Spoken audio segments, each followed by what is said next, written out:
pandai berterima kasih. Jadi dari 4 yang sudah miskin sombong pula, itu yang keempat saya bilang tak pandai berterima kasih. Tak pandai berterima kasih. Jadi kalau kita sudah pernah ditolong orang Pak, dan kita tak berterima kasih, tak pandai kita, itu sombong lah namanya. Dan mungkin kita semua punya pengalaman ini kan. Jangan orang, mungkin kita juga pernah nih, udah miskin sombong, udah pernah ditolong, tak pernah datang lagi. Setelah berhasil lupa. Kalau orang Melayu bilang kacang lupa pada kulitnya. Nah, itu namanya sombong lah itu kan, tak pandai berterima kasih. Kalau kita yang berinfak kepada anak yatim itu apa? Itu ikhlas mesti, jangan berharap terima kasih. Itu dalam surah Al-Insan.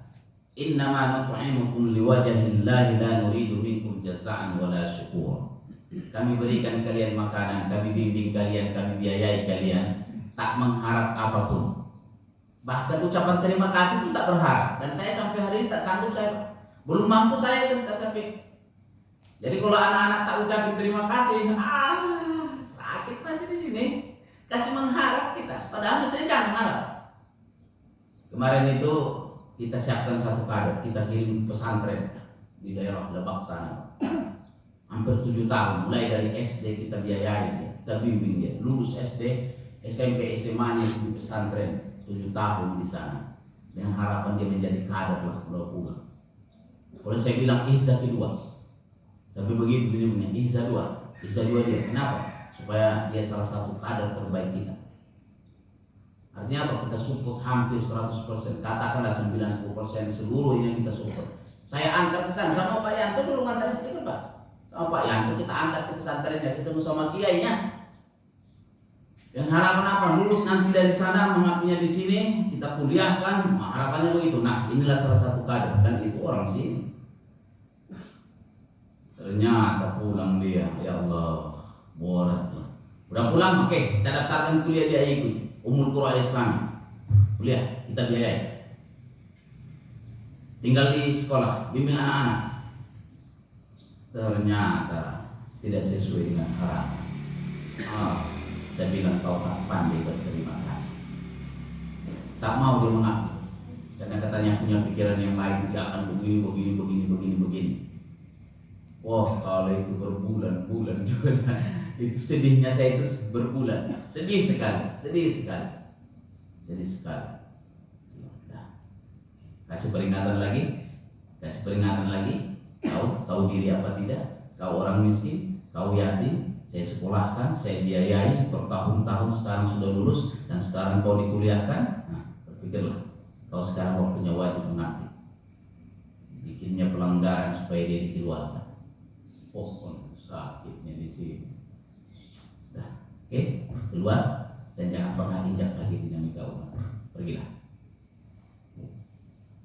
Nah, belum mampu saya ikhlasnya, masih mengharap terima kasih imbalan. Tapi bukan buat saya pribadi, sebenarnya buat lembaga yang kita siapkan. Dan mestinya seperti itu.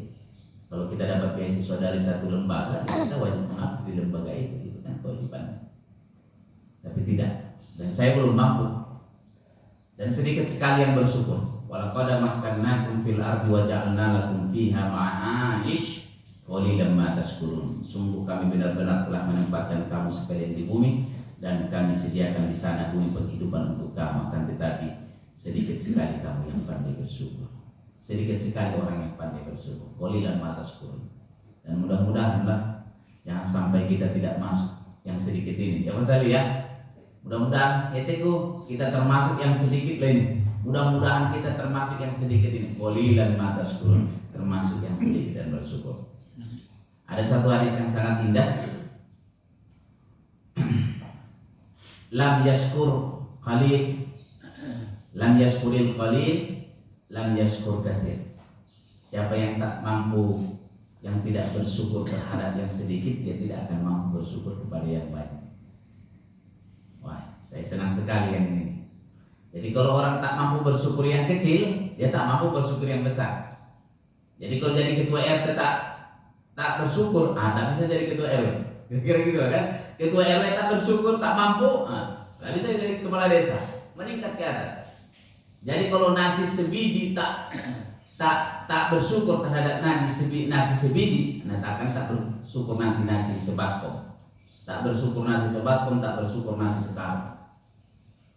Kita bikinnya peraturan yang sana balik makan, nah siapa yang berikutnya makan layak nikmat, tapi jangan bersisa walau sebutir.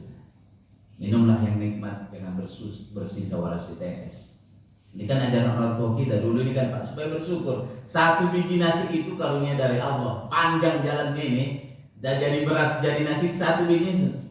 Jadi kalau almarhum ayah dulu saya ingat walaupun saya masih kecil meninggal beliau itu, kalau makan pakai kuah diminum sama air cepat Jumat.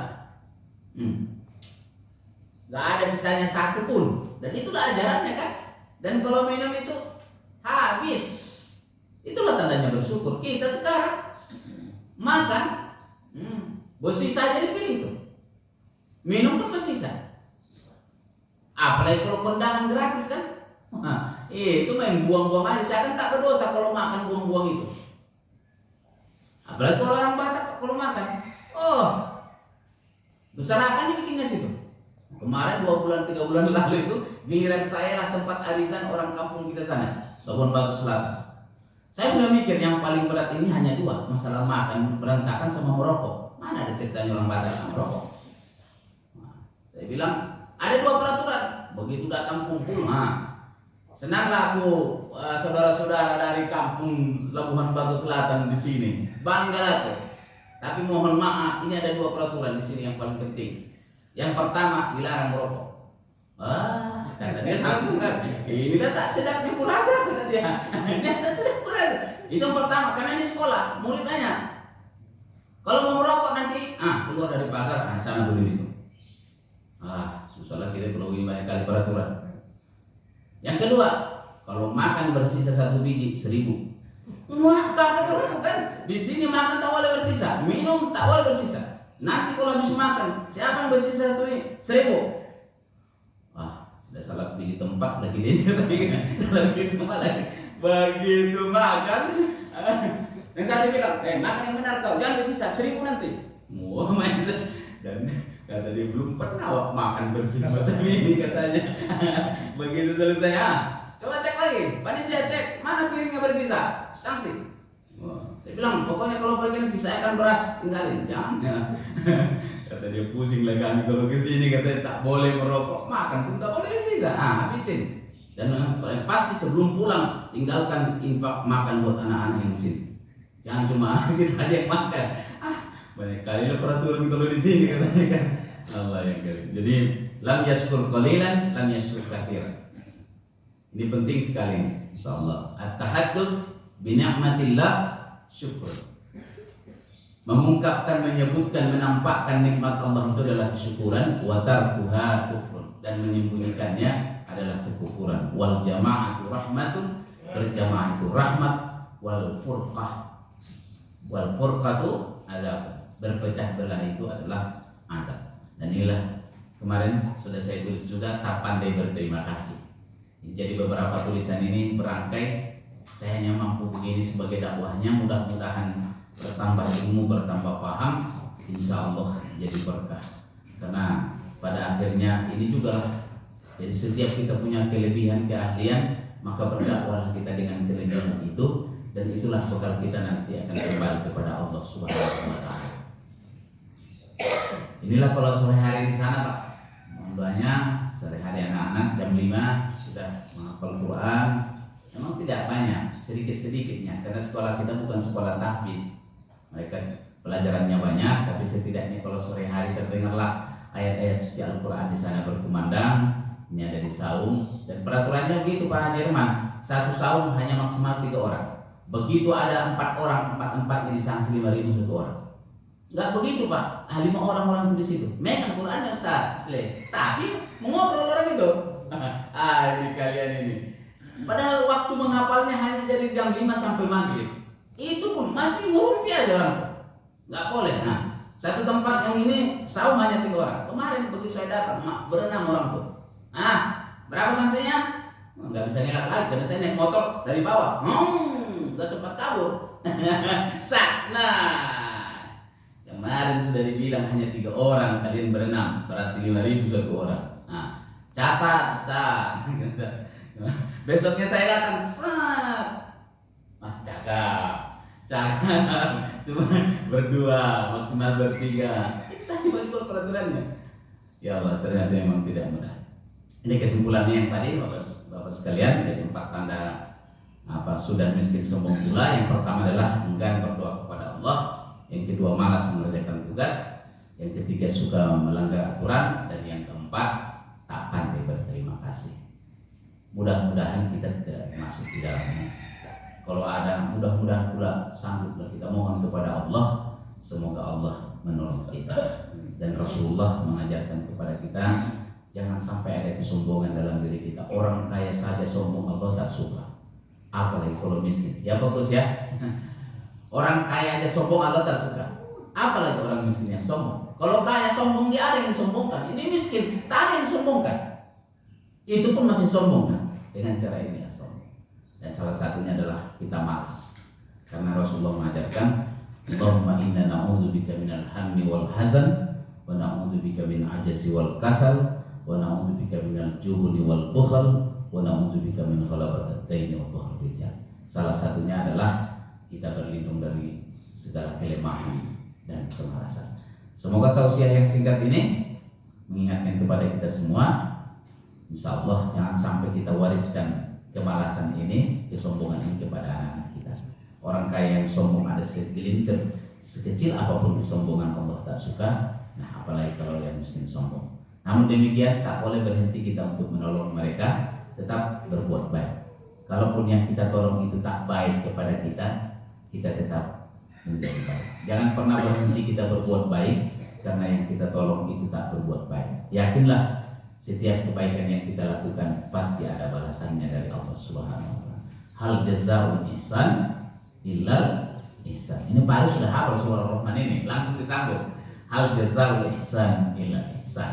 Makanya saya bilang kalau ada Ustaz Syafi'i datang yang Imam Pak Aris, nah kan, ini basahnya itu surah Ar-Rahman itu kan. Hal jazaa'ul ihsan illal ihsan. Bukankah kebaikan akan dibalas dengan kebaikan? Semoga Allah ampuni dosa kita, ampuni dosa kedua orang tua kita, guru-guru kita, ditambah rezeki yang berkah berlimpah yang banyak untuk kita beribadah kepada Allah. Semoga diberikan kita kekuatan untuk senantiasa melaksanakan perintah Allah dan Rasulnya, membimbing anak-anak kita bekerja dengan sungguh-sungguh, belajar dengan sungguh-sungguh, dan semua itu jalan ibadah kepada Allah Subhanahu wa taala. Semoga anak-anak kita anak yang soleh dan solehah yang sedang belajar, mereka semoga Allah sehatkan, panjangkan umurnya, mudahkan urusannya. Allah berikan jodoh yang terbaik pendamping hidup mereka sebagai penerus perjuangan dan keturunan kita. Semoga kita semua dijaga dari segala macam keburukan, kedengkian orang-orang yang dengki, keburukan hamba-hamba Allah yang fasik, munafik, yang kafir. Semoga Allah tolong kita senantiasa di jalan yang benar. Semoga akhir umur kita dalam kebaikan, husnul khatimah.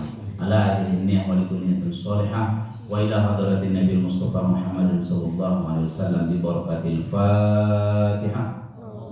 A'udzu billahi minasy syaithanir rajim. Bismillahirrahmanirrahim. Alhamdulillahi rabbil alamin. Ar-Rahmanir Rahim. Maliki yaumiddin. Iyyaka na'budu wa iyyaka nasta'in. Ihdinas siratal mustaqim. Siratal ladzina an'amta 'alaihim ghairil maghdubi 'alaihim waladdallin. Amin. Kita tutup dengan doa kafatul majlis. Subhanallah wa bihamdika asyhadu an la ilaha illa anta astaghfiruka wa atubu ilaik. Hadanallahu wa iyyakum ajmain. Alaikum minkum. Wabillahi taufiq wal hidayah. Assalamualaikum warahmatullahi wabarakatuh. Sallallahu ala Muhammad sallallahu alaihi wasallam. Sallallahu ala Muhammad sallallahu alaihi wasallam. Sallallahu ala Muhammad ya Rabbi salli alaihi wasallam.